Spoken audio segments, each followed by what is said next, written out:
तो MP civil जज भर्ती 2022 पर बड़ी खबर आ रही है। SC/ST अभ्यर्थियों को हाईकोर्ट से बड़ी राहत मिली है। आरक्षित वर्ग के कम चयन पर हाईकोर्ट का कड़ा रुख है। एग्जाम सेल को जो नई सूची बनाने का आदेश दिया गया है। सुप्रीम कोर्ट के लिए, माफ कीजिएगा, SC के लिए, शेड्यूल कास्ट के लिए न्यूनतम 45%, ST के लिए 40% अंक माने हैं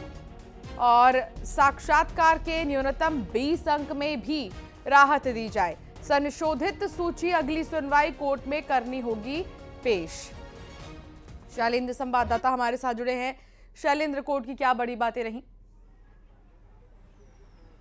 देखिए, बिल्कुल मैं आपको बता दूं कि पिछले हफ्ता ही सिविल जज 2022 के परीक्षा परिणाम की घोषणा की गई थी। उसमें उसके जो परीक्षा परिणाम आए थे, जो 151 पदों पर भर्ती हुई थी, उसमें से 121 पद जो है SC/ST के लिए आरक्षक थे, लेकिन एक भी SC/ST का पद इस दौरान नहीं भरा गया और उसको लेकर एक जो SC/ST वर्ग था वो हाईकोर्ट की शरण ली थी और हाईकोर्ट ने इस पूरे मामले में जो सुनवाई की है और उसके बाद इस पर चिंता जाहिर की है कि 151 में से 121 सीटें यदि SC/ST के लिए रिजर्व है तो ऐसे में ऐसे कैसे हो सकता है कि एक भी पद के लिए एक भी व्यक्ति का चयन नहीं हो पाया। ये काफी चिंता का विषय जो है वो हाईकोर्ट ने कहा और यही कारण है कि जो सेल है, जो एग्जाम सेल है, उसको निर्देश दिए गए हैं कि सूची को दोबारा से तैयार किया जाए और उन्होंने कहा है कि SC के लिए 45% और ST के लिए 40% अंक जो है वो माने जाए। इसके साथ ये भी कहा है कि साक्षात्कार के जो 20 अंक है उनमें भी उनको राहत दी जाए। देखिए, न केवल जो अभ्यर्थी है उनकी तरफ से इस पूरे रिजल्ट को लेकर आपत्ति थी, या हम देखें कि पिछले दिनों आदिवासी कांग्रेस के राष्ट्रीय अध्यक्ष विक्रांत भूरिया ने भी इस पूरे मामले को लेकर